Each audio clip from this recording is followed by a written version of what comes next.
Sometimes you can pinpoint the exact moment an entire movie falls apart.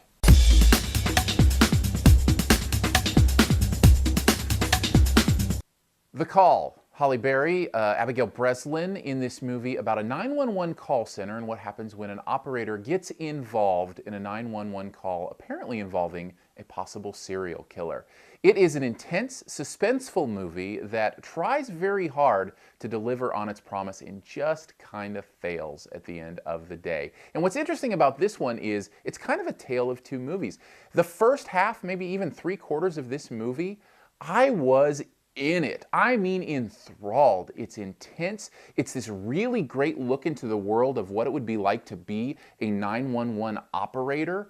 It gives you kind of this inside the ballpark idea of what goes on in there. Now, I don't know if this is really what big city 911 call centers are like. If it isn't, it should be, because it was awesome. And it really kind of intrigued me in a way that's like, I want to know more about this. I want to know more about this story and what's going on here. And Halle Berry is giving a great performance as this 911 operator who's hearing things on the other end of the line that she can't do anything about because she's stuck behind her desk, and yet she's having to use her wits and intelligence and with the help of this girl who's been kidnapped, played by Abigail Breslin, to try to figure this out and to do ingenuitive things. And it's really clever and interesting. And then it happens. She comes out from behind the 911 desk, and at that moment, the entire movie just falls apart. There's a demarcation in this movie where it goes from being intense and suspenseful and interesting to completely ridiculous.